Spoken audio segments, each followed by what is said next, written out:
Hello there, everyone. Welcome once again to a Peterson Wealth Services Point of View hour. It's only going to be a few minutes, actually. Not an hour. Today, we just want to have some fun. We want to share with you some ideas, some concepts. We call this the 10 things that people love or love to do that can get them into trouble.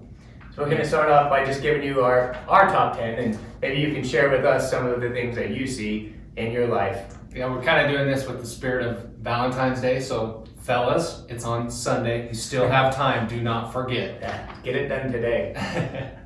So number one on our list is checking account values too often, especially when markets are going up. You've heard us say this time and time again, checking your account values is fun and it can be really exciting to watch it go up, but you've got to know that values are going to go down and they're going to fluctuate. So we always tell people, don't check your account values too often. If you'd like to check them, set a once a month routine or at the most every couple weeks, because you're going to know that there's going to be ups and downs, and don't get too fixated on the values. And remember that the markets have a way of moving around quite a bit, and just look on the long term. Yep, couldn't agree more. Number two, getting attached to investments owned by parents or grandparents. So this kind of comes in line with inheritances. We've seen where people will inherit a company or a fund that mom and dad or grandma and grandpa owned, and it might not be the best fund, but there's an emotional attachment to it. We understand that, but sometimes it might make sense to either sell it and diversify or come up with another strategy to start getting out of it and maybe come into better investments. So we've seen that from time to time, so don't fall in love with investments that maybe don't make a lot of sense. What worked for them might not work for you, Exactly. or you both have completely different outcomes. So the third thing on our list is people love to reiterate their own views of the world, and especially we've seen that over the last few years with the political environment we've been in.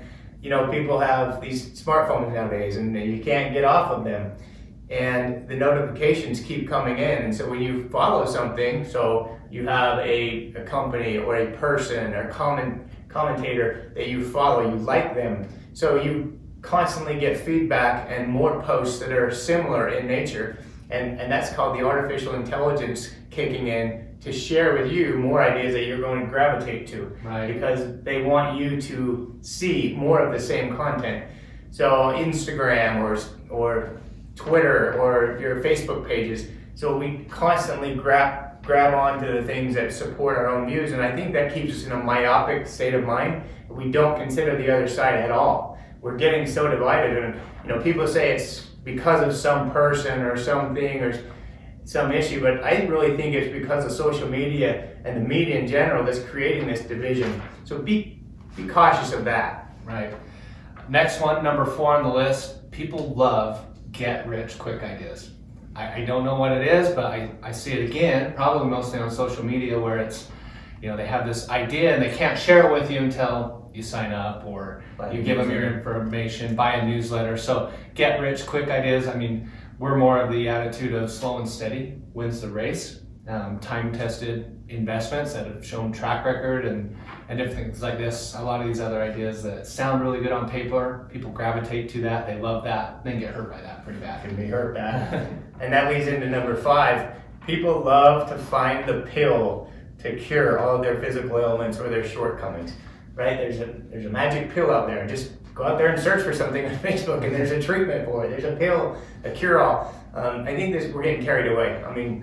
There's certain things that pills have done wonders for us over the years with healthcare, but there's a lot of things that I'm of the opinion that are way far beyond what they're intended for, and you have to consider the side effects of certain things. The short answer is never the best in many cases. So look at the long route. Sometimes it takes a little time, it takes a little work to get where you want to go. People that want to go on a diet and lose weight, they think they can take a pill and it's going to solve their problem. It's going to take work, to lose weight, and it always has and it always will. And the same thing with many other conditions that are affecting us today. And I've been a big on the soapbox with pain and chronic pain, things that won't go away. All right, a lot of times they want you to start taking pill or shot or whatever surgery. So we come back to the point of what really causing it, and that you can heal yourself. Yeah, it's just like get rich quick. You can't get healthy quick either. You got to put some work in it. Put some work in. Number 6, people love to toot their own horn, love to brag, love to talk about themselves. And that can be a good thing, but sometimes we all have that one person probably on our social media feeds that always posting perfect life. And it kind of makes you think, well, am I not perfect? And it kind of gives you that insecurity. But I'd say, hey, you need to really look through a different lens on that and see what's really going on. So, people love to toot their own horn. And that can be annoying. It can be annoying. Nobody's perfect and no one's going to win every time. So take that with a grain of salt. Sure. The next thing is item number 7. People love to play the victim. All right, because it's never their fault, their situation in life, their circumstances, they didn't get the job or the promotion or win the game, and it's always the umpire's, referee's fault. Somebody else did an injustice. We see that all the time. I think we're all guilty of that to a certain level. I think maybe we ought to pay attention when we're starting to feel that way. More accountability for own actions. Think about what we could have done differently, and remember, when you see somebody doing that, I think that it's the idea of maybe separate yourself from always looking at someone else and being to blame. Think about what you can do in your own situation to make it better. Sure. This one kind of leads into some of the others, but number 8 is love to portray their value through materialism.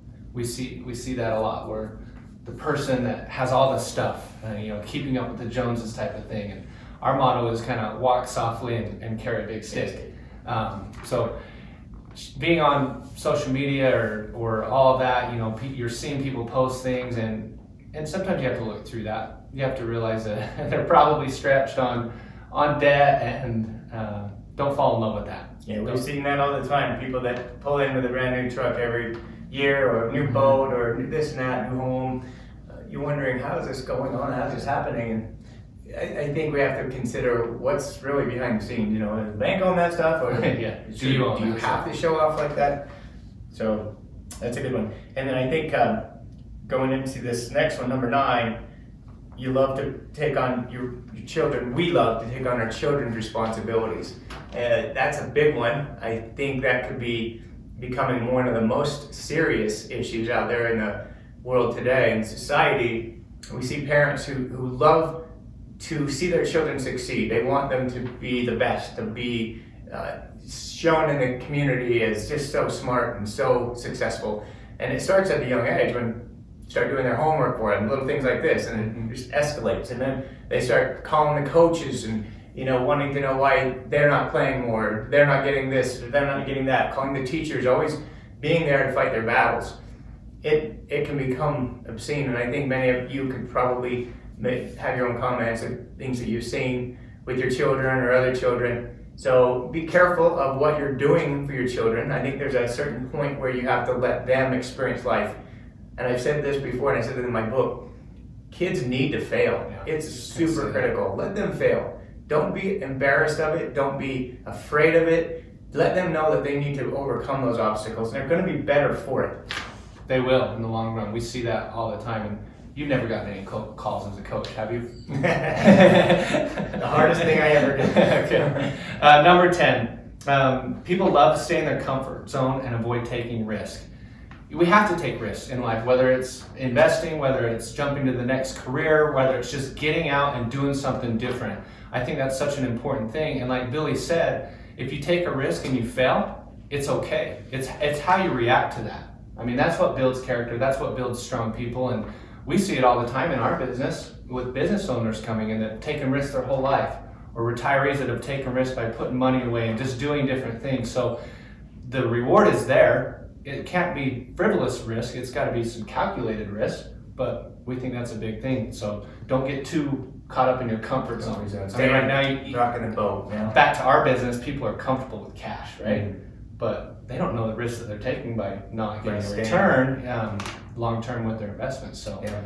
I learned that a long time ago. Taking risks sometimes is necessary. That doesn't mean you won't have, again, setbacks, failures, things like that. You have to just pick yourself back up and keep moving forward. But I think that number 10 is a really big one. It is a big one. And hope you kind of enjoyed this video. It's a little bit funner, kind of off the cuff in spirit of Valentine's Day, and not so much market related. But if you have any questions or concerns with anything, please give us a buzz. We're always here. Always here. And like I said before, please share with us your ideas of the 10 things that you love or you've seen people love. Yeah. Maybe they could get in trouble for. For sure. So thank you all for tuning in. Talk to you again.